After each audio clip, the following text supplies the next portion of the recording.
berikutnya adalah bagaimana volume ekspor cakalang dan tongkol ini menurut provinsi yang ada sekitar WPP 713. Kalau kita melihat, kalau lihat dari grafik ini, secara volume ini terjadi penurunan ekspor dari periode 2012 sampai 2019 itu. Cenderung ada penurunan. Puncaknya tahun 2017 penurunannya cukup tinggi dari skala forum dari menurut secara volume, tapi secara nilai ada peningkatan. Ini menarik bagi saya.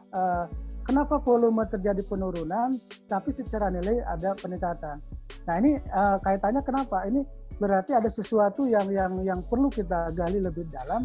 Kenapa secara volume turun dan terjadi peningkatan nilai, secara nilai terjadi peningkatan. Gitu.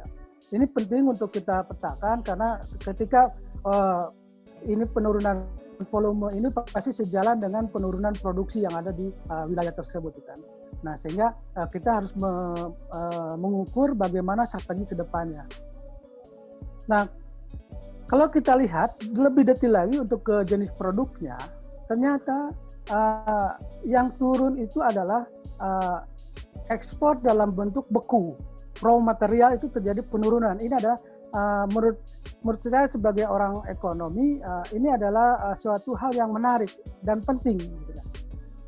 Dan yang menarik adalah produk filet atau bentuk olahan yang diambil dagingnya dalam bentuk filet itu terjadi peningkatan. Inilah sebetulnya yang mendorong kenapa walaupun terjadi penurunan secara volume, tapi nilainya secara nilai itu terjadi peningkatan. Kalau Bapak Ibu lihat di sini yang volumenya yang beku, yang warna biru, itu penurunannya cukup drastis. Tapi kalau kita lihat yang warna kuning, ini adalah produk filet.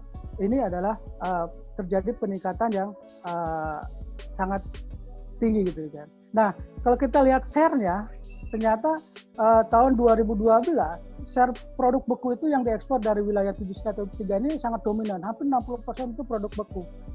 Tapi di 2019, 84,30% itu adalah bentuknya filet. Artinya apa?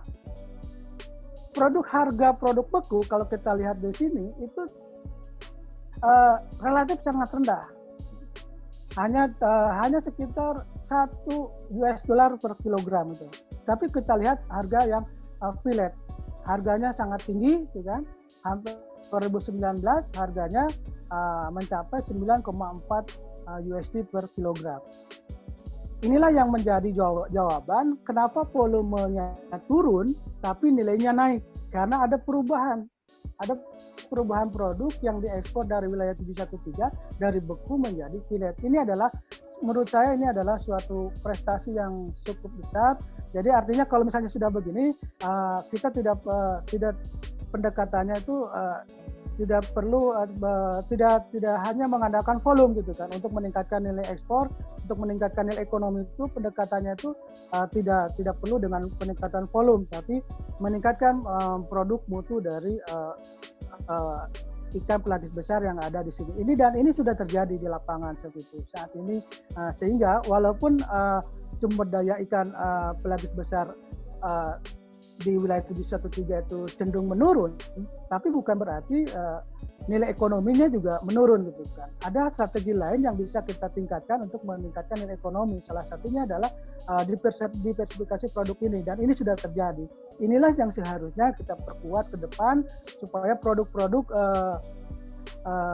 yang diekspor apapun yang keluar dari 713 ini, khususnya yang dari ibu kota baru nanti, adalah produk-produk yang bukan raw material lagi gitu, tapi betul-betul produk-produk yang sudah diolah dengan baik sehingga nilai ekonominya juga tinggi gitu.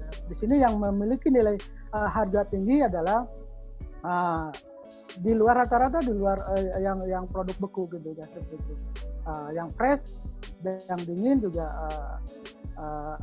relatif lebih tinggi itu kan. Yang hijau ini adalah yang dagingnya yang artinya sudah dipisahkan antara tulang dengan dagingnya seperti itu.